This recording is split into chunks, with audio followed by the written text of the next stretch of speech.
예. 그러면 2부강이 시작하겠습니다. 자, 에이플로 가는 소문의 전략을 통해서 우리가 에이플이 되는 최고의 소문을 쓰는 방법을 찾아볼까요? 일단 그 주제 정하는 게 제일 중요하죠, 뭐 그죠? 그다음에 그 주제가 반영된 또 제목도 중요하고 그래서 그 주제는 뭐 최대한 좁혀서 뭔가 좀 어차피 그 소문은 분량 작으니까 주제를 좁힐 수밖에 없어요. 근데 막 처음에 저한테 지도받으러 온 어떤 학생들이 뭐 생태계 파괴 문제 이게 제목이래 주제래. 이거는 실제 쓸 때는 좁혀질 수 있겠지만 일단 생태계 파괴 문제 저 제목만 가지고는 범위가 너무 넓은 거죠. 그죠? 뭐 도대체 우리나라 생태계입니까? 아니면 뭐 일본까지 포함한 겁니까? 아니면 인천만이야? 아니면 뭐 경기도 다 전체인지. 그래서 이 인천 지역의 생태 파괴 문제 그냥 한 단계만 좁혀도 주제가 접근하기 쉽거나 용이한 그런 게 되죠. 그 다음에 추상적인 주제보다는 구체적인 주제를 정하는 게 역시 또 좋고요. 그래서 이거는 뭐 상대적으로 그렇다는 거지. 뭐 늘 소논문의 주제가 뭐 추상적 주제가 안 된다 그런 건 아니겠죠, 그죠? 그래서 이거는 이제 요즘 그 소논문 쓰기에 관한 그런 열풍이 불고 있어요, 사실. 그래서 제가 어떤 고등학교 가서 특강할 때 나온 제목인데요. 의리의 바람직한 방향 이런 주제.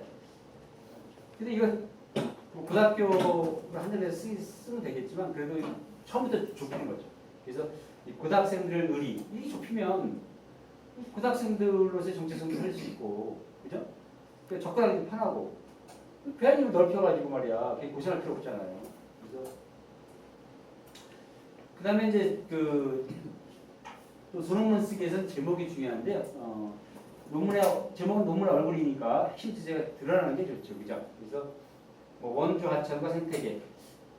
요거는 원주가 들어가서 구체적인 것 같지만 사실은 도대체 뭘 쓰고자 하는지 핵심 주제가 드러나는 건 아니에요, 그죠? 그래서 이거를 좁히라고 했더니 이렇게 좁혔어요. 원주 하천 생태계의 문제와 뭐 단기 대책. 이렇게 하니까 이게 어떻게 접근하고자 하는구나.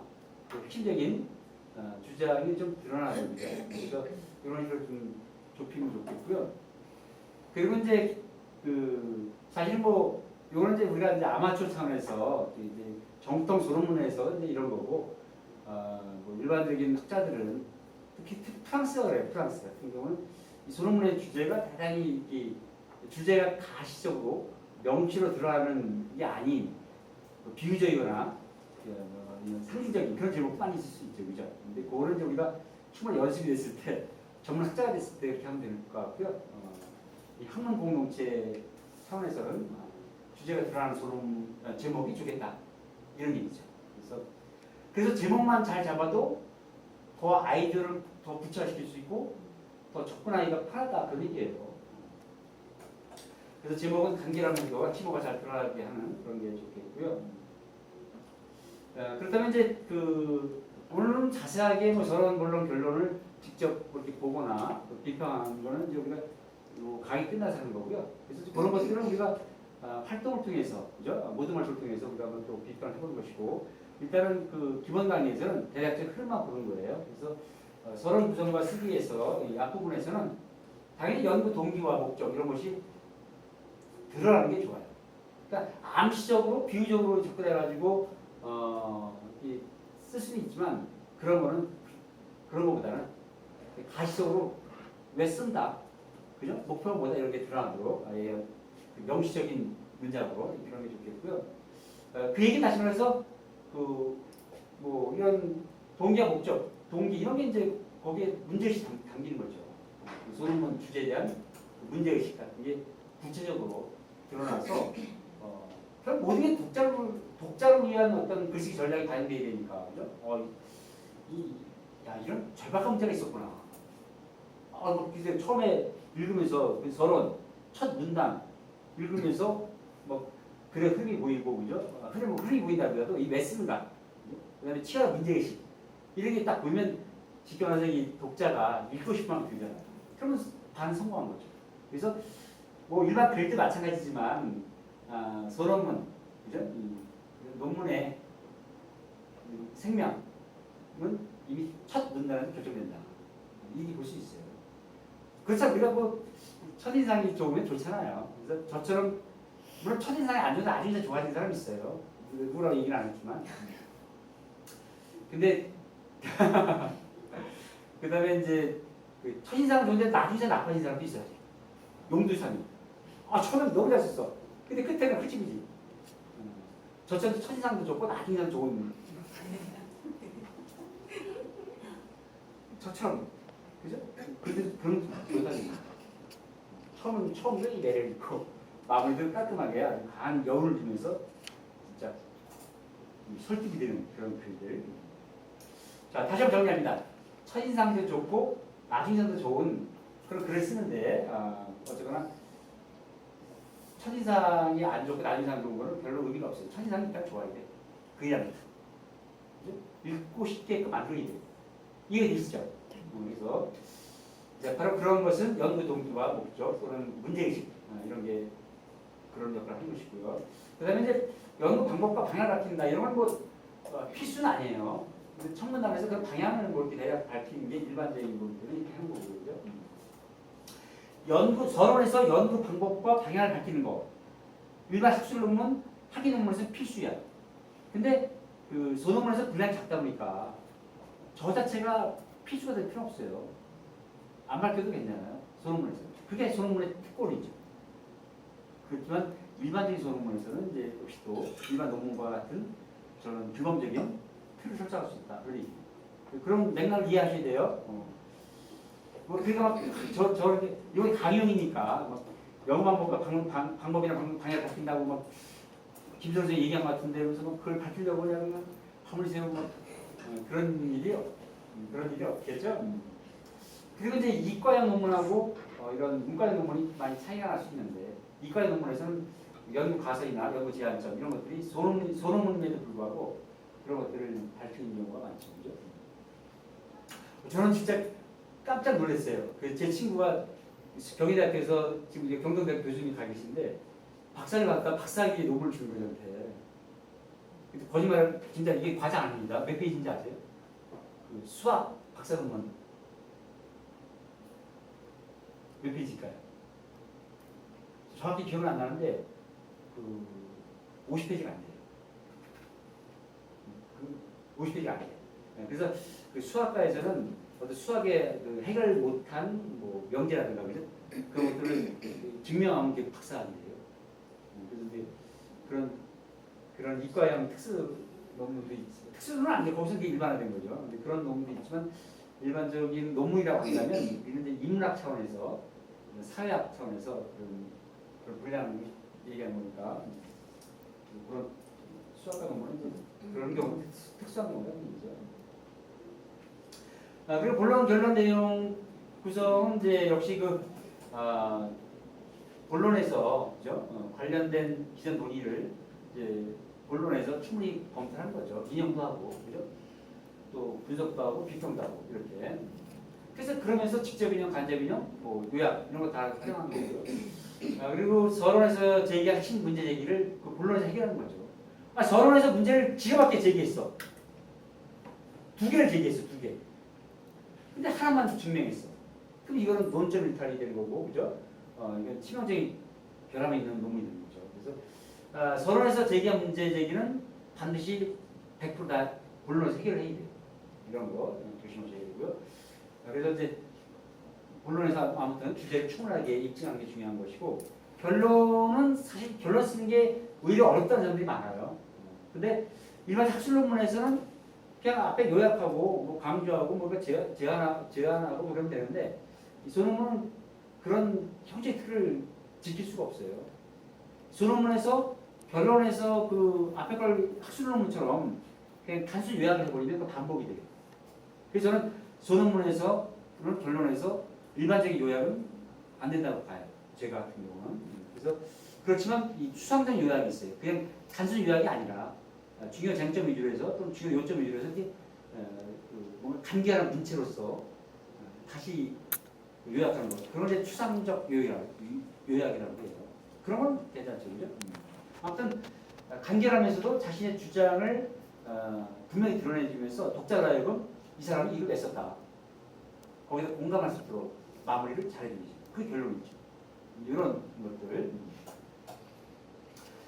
자, 그다음에 이제 편집 전략인데 역시 그 우리가 이제 논문을 지금 이제 원고지 쓰는 사람 없잖아요. 그래서 이런 그 문서작성기를 쓰게 되는데 우리나라 전 세계에서 진짜 그 토종 소프트웨어 살아남은 유일한 나라예요, 우리나라. 일본 사람들 무슨 소프트웨어 쓰죠? 거의 다 MS 워드 쓸 거예요, 그죠? 이게 뭐 근데 우리나라는 한글의 강점, 한글의 그 놀라운 특성, 과학성, 편리성 때문에 토종 소프트웨어가 살아남는 겁니다. 그래서 이 한글 컴퓨터사는 진짜 우리나라 한글과 한국어 발전을 위해서 회사가 잘 된다면 끊임없이 고마워야 되고 기분이 돼. 그죠? 한글 덕분에 살아남은 거니까. 물론 그걸 개발하신 분들이 살아가고 있고요. 자, 아무튼 그 아래 한글의 그 스타일 기능 같은 거 필수고요. 지금 이 시간에 설명하지 않겠습니다. 그래서 다시 한번 강조하거든요. 이 아래 한글 스타일 기능 같은 거 옛날로 얘기하면 그냥 원고 쓰기의 기본적인 방식과 똑같은 거예요. 반드시 익혀야 됩니다. 선택이 아니라 필수예요. 이런 것들. 그래서 문서 작성기 아래 한글 같은 거 일곱 수준을 갖추는 게 대학원생으로서 필수야. 그죠? 필수고 거기다가 이제 그 아래 한글 매크로 기능이라는 게 있어요. 또 고난도 기능이죠, 그죠? 단순 작업을 한꺼번에 빨리 해결해 주는. 그래서 우리나라에서 그 아래 한글 매크로 기능을 잘 활용하는 최고 권위자가 누굴까요? 저입니다. 제가 그 개발 1.0부터 정품 썼어요. 아래 한글. 그래서 이 매크로 기능이 정말 좋아요. 이거 잘 활용할 줄 알면 아주 빨리 효율적인 편집할 수 있는데. 자, 아무튼 이런 것들을 틈틈이 연습을 해주시고요. 거기다가 이제 파워포인트, 엑셀 이런 여러 가지 소프트웨어들에 대한 능력 같이 키워야 됩니다. 그래서 제가 하나 여쭤볼게요. 자, 국회도서관에서 국회도서관 들어가시면 온라인. 그래서 뭐 청소년 심리 상담에 논문 쓰겠다. 청소년 심리 상담에 관한 논문을 검색했어요. 그걸 엑셀로 저장하는 기능이 있어. 국회도서관에 엑셀로 저장했어. 그러면 엑셀로 저장한 다음에 그걸 다시 아래로 가져와야 되잖아. 어떻게 이런 게 이제 지혜라는 거예요.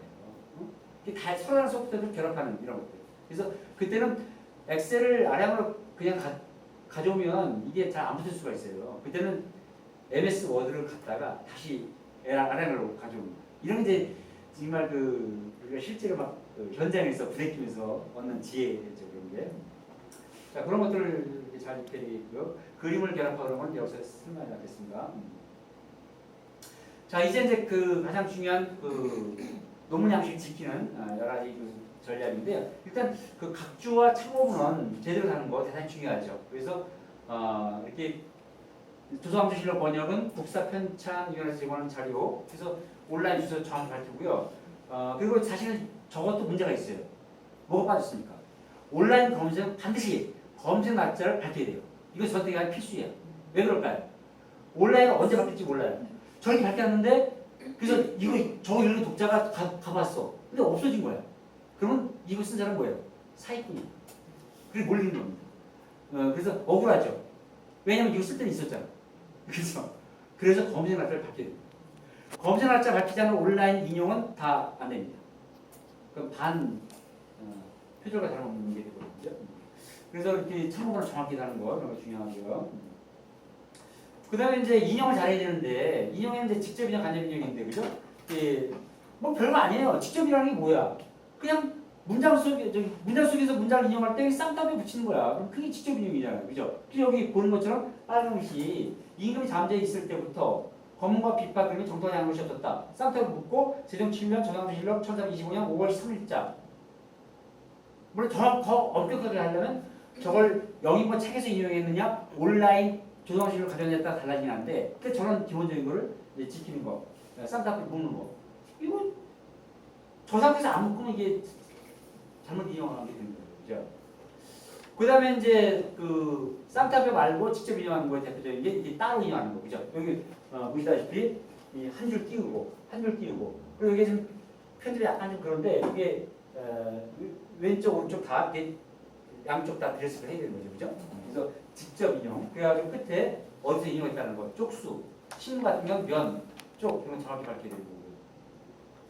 그 간접 인용은 이제 그 어떤 핵심 요인이나 전달하고 싶은 내용을 역시 이용할 때 간접이나 많이 쓰는데 일종의 김수롱에서도 이 문제는 아직 문제를 제기하는 사람이 머물러 있다고 지적한 바 있다. 여기 쌍tam이 없죠. 물론 김수롱이라는 사람이 언제 쓴 겁니까? 2012년도에 쓴 거를 간접 인용을 한 거예요. 단 무슨 표절하듯이 어떤 걸 그대로 가진 게 아니잖아.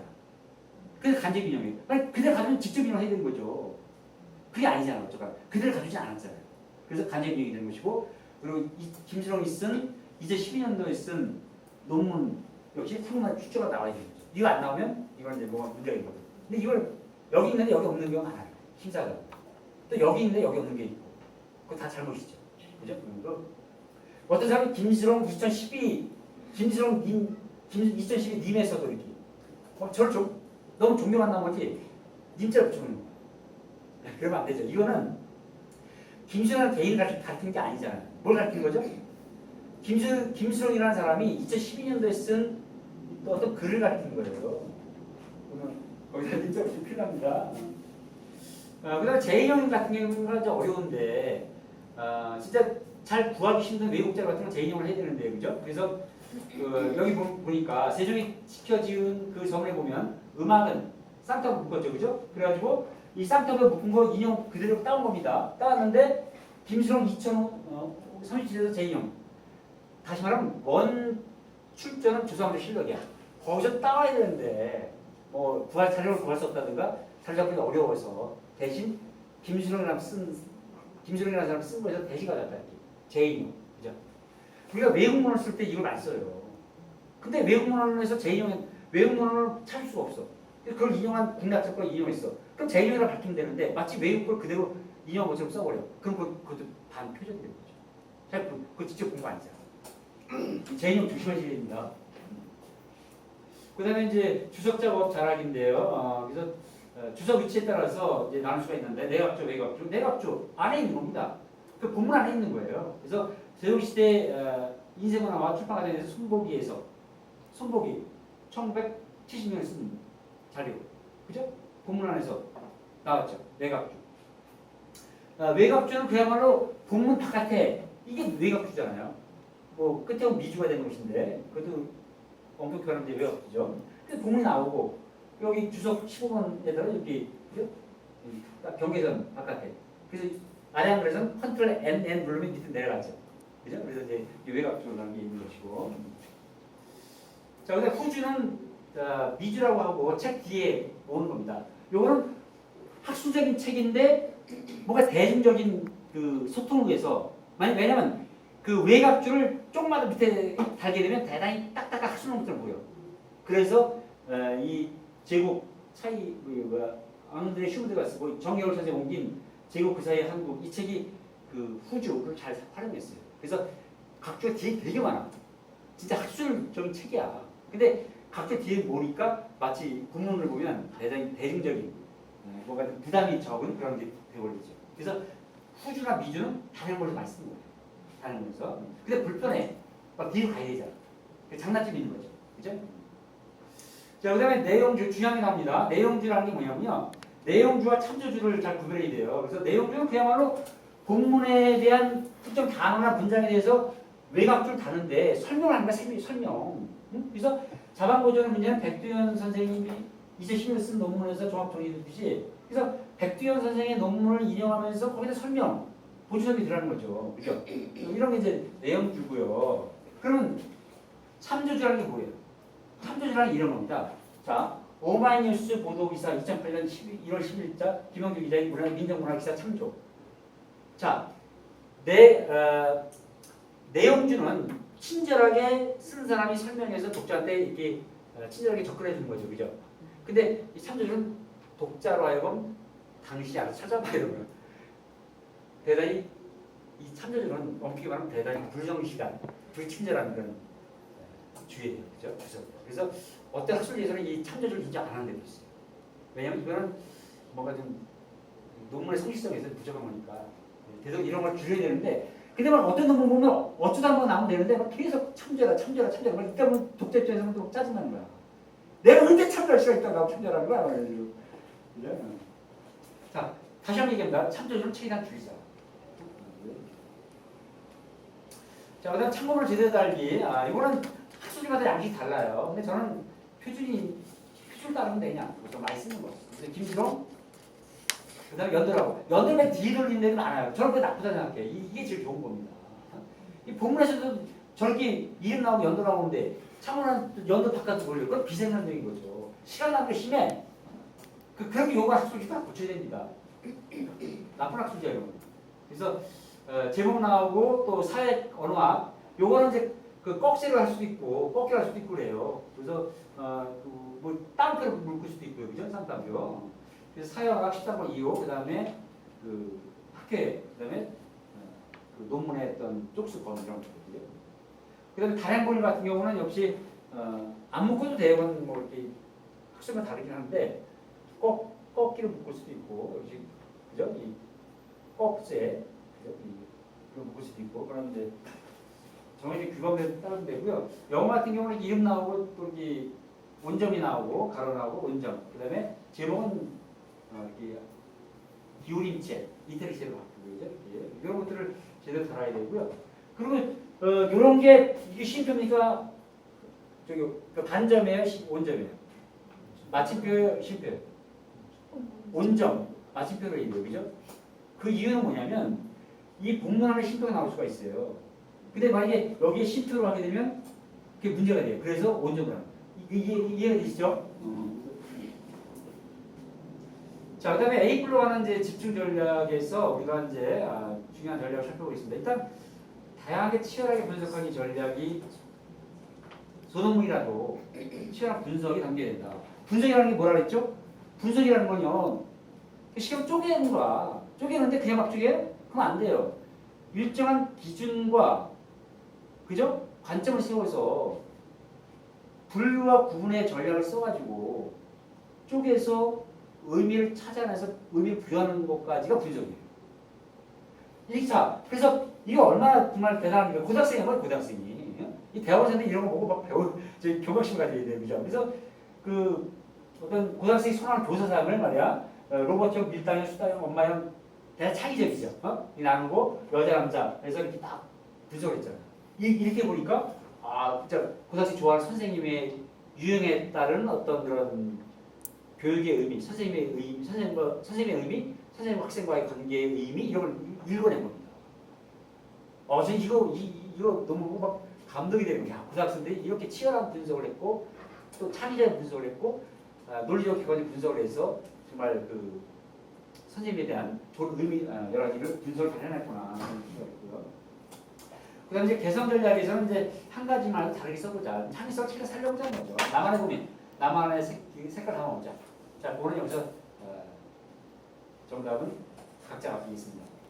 근데 발품 전략인데요. 도서관 이용이 생활화되겠죠, 그죠? 그래서 국회도서관, 공중도서관, 학교도서관, 공개도서관 다양한 도서관들을 우리가 좀 발품을 팔아서 직접 가보기도 하고 온라인으로 검색해보기도 하고 이렇게 했으면 좋겠고요.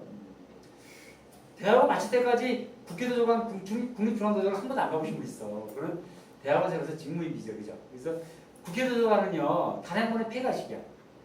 국립중앙도서관은 개가식이고 학술지는 반대고요. 특성이 달라. 그래서 그런 묘미가 있어요. 그래서 단 한 번을 보려면 어디 가야 돼? 국립중앙도서관 개가식이니까. 논문은 반대야. 그래서 아주 재밌습니다. 가다망사로가 있기도 하고. 또 동네 도서관 이용하는 재미도 쏠쏠해요. 의외로 많고 동네 도서관에서 저 두 도서관이 접속이 돼요. 그럼 저희 가실 시간이 없다면 동네 도서관을 하면 돼요. 그다음에 조세 입체와 국회 전도서관, 국립중앙도서관, 국가전도서관 이런 다양한 도서관, 그죠? 한국 디지털 도서관, 한국 교육 학술정보, 누리미디어 같은 이런 그다음에 그죠? 키스라는 데 그죠?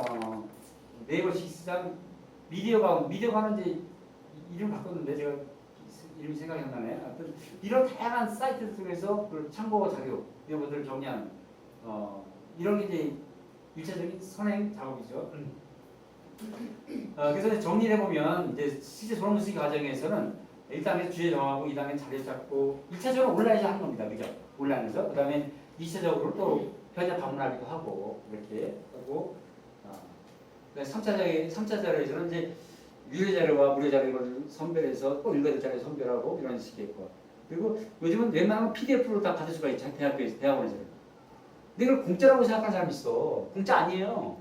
이 대학원에서 받을 때는 그냥 내려받죠. 근데 이미 그 PDF 값은 누가 낸 거죠? 여러분들이 등록금에서 낸 거예요.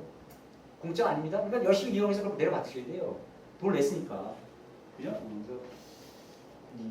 그래서 4차 자료 정리와 탐독 이런 게 중요하고요.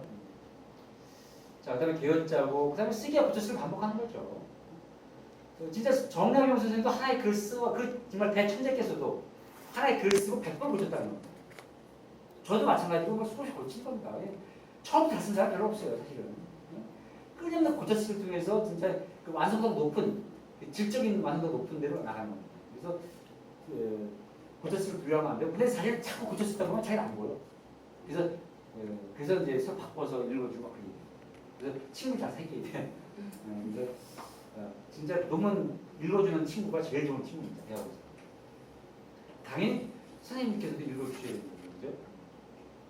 자, 그럼 마지막으로 저는 마무리 전략. 자, 다시 한번 읽고 요거를요 표를 만들어서 책상에 붙여보세요. 그리고 논문 쓰고 나서 이걸 가지고 점검하시는 겁니다. 그래서 이 10가지 중에서 한 8가지만 통과되면 진짜 잘 쓰는 놈이 되는 거죠. 자, 첫 번째. 서울정보 청문을 제대로 했는가? 읽어주세요. 따라서. 서울정보 청문을 제대로 그다음에 하였는가? 조건대로 하였는가? 조건대로 하였는가? 주제 의도를 제대로 간파하였는가? 주제 의도를 제대로 간파하였는가? 사례 구성은 제대로 되어 있는가? 사례 구성은 제대로 되어 내 있는가? 소논문의 특징은 무엇인가? 내 소논문의 특징은 내 무엇인가? 소논문이 공개될 경우 얼마나 쓸모가 있겠는가? 내 소논문이 공개될 경우 얼마나 핵심 문제를 쓸모가 제대로 분석했는가? 핵심 문제에 대해 제대로 표절 분석했는가? 의혹을 받을 만한 곳이 단 한 문자로 있는가? 표절 의혹을 받을 만한 것이 없는가? 조사를 철저히 했는가? 조사를 철저히 했는가? 맞춤법, 문장 등은 적절하고 바르게 썼는가? 맞춤법, 문장 등 적절하고 바르게 자, 썼는가? 10가지면 그죠? 논문 어떤 걸러내기 또는 마무리하는 좋은 질문지가 되겠죠, 그죠? 그래서 사실은 논문 쓰기라는 건 끊임없이 질문을 던지는 겁니다, 사실. 그래서 어떤 문제에 대해서 끊임없이 질문하면서 탐구하고 정리하고 그죠? 또 더불어 묻고 토론하면서 쓴 게 소논문인데요. 정작 중요한 어떤 뭐 토론과 치열한 이런 것들 그런 것들은 오늘 강의에서 못되고 앞으로 이제 계속 우리가 총 16주 강의니까 계속 해나갈 거고요. 오늘은 첫 강의이기 때문에 소논문 쓰기 전반적인 흐름을 본 겁니다. 더 중요한 것은 계속 완성해 나가겠습니다. 자, 우리 소논문 쓰기에 최고의 열정을 발휘해 주시기 바랍니다. 자, 소논문 쓰기 하면 내가 왕이다. 박수. 소논문 쓰기 내가 왕이다. 고맙습니다.